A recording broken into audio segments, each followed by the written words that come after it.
କାହାଣୀ ଏକାଦଶୀ କଥା। ଏକାଦଶୀ ଭଗବାନ ବିଷ୍ଣୁଙ୍କର ଅତି ପ୍ରିୟ ବ୍ରତ ଅଟେ। ଏହି ଦିନ ଅନ୍ନ ସେବନ ନିଷେଧ ହୋଇଥାଏ। ମାତ୍ର ଜଗନ୍ନାଥ ଧାମ ପୁରୀରେ ଏହି ନିୟମର ବ୍ୟତିକ୍ରମ ହୋଇଥାଏ। ଏହାର କାରଣ ପଛରେ ଏକ ଭଲ କାହାଣୀ ଅଛି। ଜଗନ୍ନାଥଙ୍କର ମହାପ୍ରସାଦ ଟିକକ ପାଇବା ପାଇଁ ଦେବତା, ଯକ୍ଷ, କିନ୍ନର, ମଣିଷ, ଭୂତ, ପିଶାଚ ସମସ୍ତେ ଆଗ୍ରହର ସହିତ ଅନାଇ ବସିଥାନ୍ତି। ଦିନେ ବ୍ରହ୍ମା ମହାପ୍ରସାଦ ପାଇବା ପାଇଁ ପୁରୀ ଧାମକୁ ଆସିଲେ। ସେଠାରେ ପହଞ୍ଚିବା ବେଳକୁ ପ୍ରସାଦ ସରିଯାଇଥିଲା। ସେ ଦେଖିଲେ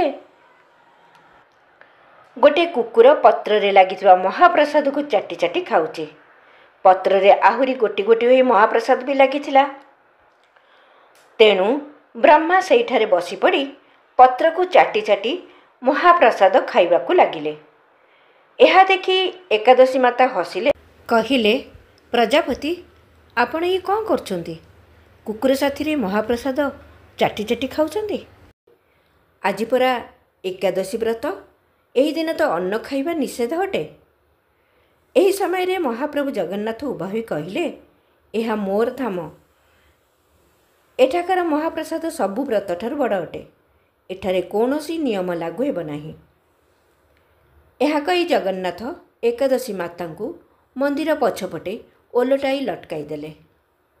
ସେହିଦିନଠାରୁ ଏକାଦଶୀ ଦିନ ଜଗନ୍ନାଥଙ୍କର ମହାପ୍ରସାଦ ଭୋଜନ କରାଯାଏ। ବିଚାରକ୍ରାନ୍ତି ଦୂତ ୟୁଟ୍ୟୁବ୍ ଓଡ଼ିଆ ଚ୍ୟାନେଲକୁ ସବସ୍କ୍ରାଇବ୍ କରିବା ସହ ପରବର୍ତ୍ତୀ ଭିଡ଼ିଓ ପ୍ରାପ୍ତ କରିବା ପାଇଁ ବେଲ୍ ଆଇକନ୍ ଦବାନ୍ତୁ ଏବଂ ବିଚାରକ୍ରାନ୍ତି ଦୂତ ଓଡ଼ିଆ ଫେସବୁକ୍ ପେଜ୍ ସହ ଯୋଡ଼ି ହୁଅନ୍ତୁ। ଧନ୍ୟବାଦ।